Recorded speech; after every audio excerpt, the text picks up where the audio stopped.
आज की तारीख में श्री ललन सिंह जी कागज में जेडीयू के अध्यक्ष, व्यवहार में सर से पांव तक आरजेडी के नेता हो गए। अब नीतीश जी व्यक्तिगत रूप से जो परेशानी में वहां दिख रहे हैं तो उनको देखकर मन में दर्द होता है। नमस्कार, आप देख रहे दर्श न्यूज। मैं प्रीति दयाल आपके साथ।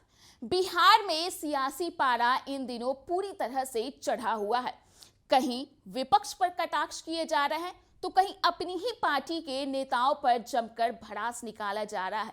वहीं इन तमाम गतिविधियों के बीच जो उपेंद्र कुशवाहा है, उन्होंने जेडीयू के राष्ट्रीय अध्यक्ष ललन सिंह को जमकर घेर लिया है। जी हां, आपको बता दें कि उपेंद्र कुशवाहा ने ललन सिंह को लेकर बड़ी बात कह दी है। उन्होंने साफ तौर पे ये कह दिया है कि ललन सिंह आरजेडी के एजेंट है। इतना ही नहीं, उपेंद्र कुशवाहा ने आगे ये भी कहा कि जेडीयू डूब जाए या खत्म हो जाए, इससे ललन सिंह को कोई फर्क नहीं पड़ता है।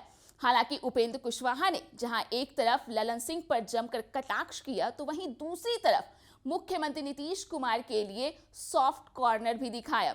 जी हां, दरअसल उपेंद्र कुशवाहा ने साफ तौर पर मुख्यमंत्री नीतीश कुमार को अपना बड़ा भाई बताया। साथ ही उन्होंने ये भी कहा कि व्यक्तिगत तौर पर अगर उन्हें परेशानी होती है तो दर्द मुझे भी होता है। क्या कुछ कह रहे उपेंद्र कुशवाहा, पहले आप वो सुन ले। देखिए, चीजों को अगर ठीक से समझिएगा तो कोई आश्चर्य ललन जी के बयान पर नहीं। आज की तारीख में श्री ललन सिंह जी कागज में जेडीयू के अध्यक्ष हैं, व्यवहार में सर से पांव तक आरजेडी के नेता हो गए। अब आरजेडी की भाषा, आरजेडी को कैसे लाभ पहुंचे, इस बात को ध्यान में रखकर लगातार बोल रहे हैं। और जब बोलते हैं उस वक्त नीतीश जी का भला होगा बुरा होगा इस बात का बिल्कुल ख्याल नहीं, जेडीयू का नाश होगा क्या होगा इसका कोई ख्याल नहीं, आरजेडी को कैसे फायदा होगा, आरजेडी के नेता को कैसे लाभ मिलेगा, इसको देखकर बयान देते हैं। और जब इसको देखकर बयान कोई भी व्यक्ति देगा तो आरजेडी की भाषा बोलेगा।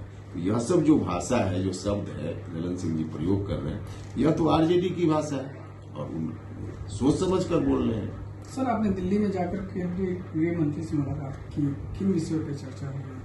देखिए, स्वाभाविक रूप से जब मुलाकात हुई है तो उसमें कोई खास एजेंडा नहीं था कि इस विषय पर बात करना है या कोई उसमें कोई उसका निर्णय करना है, ऐसा नहीं था। मुलाकात हुई है, मुलाकात में स्वाभाविक रूप से राजनीति की चर्चा होगी। तो राजनीति की चर्चा हुई, खास करके बिहार में जो लोकसभा का चुनाव होना है उसमें 40 में 40 सीटों पर एनडीए की जीत किस तरह से हो, कैसे स्ट्रेटजी बने, कहाँ क्या कुछ किया जा सके, तो इस संदर्भ में चर्चा।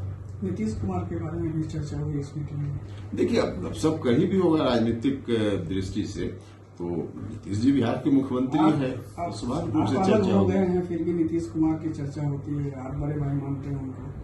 तो कैसे आपकी लड़ाई आखिर आरजेडी से है कि जेडीयू से, इसको कैसे या इसमें बड़ा भाई कोई है और दूसरी पार्टी में कोई चला जाए तो छोटा भाई हो जाएगा। बड़ा भाई ऑलवेज बड़ा भाई है। नीतीश जी के राजनीतिक रूप से हम उनके कदम के खिलाफ हो सकते हैं, लेकिन जो नीतीश कुमार जी के प्रति मन में एक दर्द है वह तो रहेगा ही, लेकिन उससे राजनीति का कोई संबंध नहीं। नीतीश जी व्यक्तिगत रूप से जो परेशानी में वहां दिख रहे हैं तो उनको देखकर मन में दर्द होता है, इसलिए हम ऐसी बात बोलते हैं। बाकी नीतीश जी ने ऐसा डिसीजन ले लिया है, आरजेडी के नेतृत्व में बिहार को हम सौंप देंगे, तो उस डिसीजन को बिहार में कौन स्वीकार करने वाला है? तो उनकी आलोचना सब लोग कर रहे हैं इस आधार पे, और स्वाभाविक रूप से मेरी ओर से भी आलोचना होती है। यानी इससे सीधा साफ ये संकेत है कि आपकी लड़ाई सिर्फ और सिर्फ आरजेडी से है। देखिए, आरजेडी से क्या मतलब, आरजेडी वालों ने बिहार को जिस गर्त में ले जाने का काम किया था 2005 के पहले, तो इस कारण से मेरी लड़ाई क्या, बिहार का भी कोई भी बिहार के लोग जो आरजेडी के समर्थक नहीं है पहले से, उनको छोड़ दीजिए, तो कोई भी बिहार का आदमी, न्यूट्रल आदमी हो, कोई पार्टी से जुड़ा हो न जुड़ा हो, सब लोग उस स्थिति में बिहार को ले जाने से इनकार करेगा।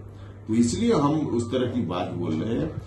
और नीतीश जी खुद जब कर रहे थे तो ठीक ही कर रहे थे, लेकिन जब आरजेडी के नेतृत्व में बिहार को सौंपने के बाद तब से स्वाभाविक रूप से आरजेडी के खिलाफ हम बोलेंगे। तो आपने उपेंद्र कुशवाहा का वो बयान सुना जिसमें उन्होंने साफ तौर पे ललन सिंह को घेर लिया, तो वहीं दूसरी तरफ मुख्यमंत्री नीतीश कुमार के लिए दरिया दिली दिखाई। इसके साथ ही उपेंद्र कुशवाहा ने दिल्ली में केंद्रीय गृह मंत्री अमित शाह के साथ क्या कुछ मुलाकात के दौरान बातें हुई उसे भी साझा किया है। तो फिलहाल के लिए इस खबर में इतना ही। बिहार और झारखंड से जुड़े तमाम अपडेट्स के लिए आप बने रहे दर्श न्यूज के साथ।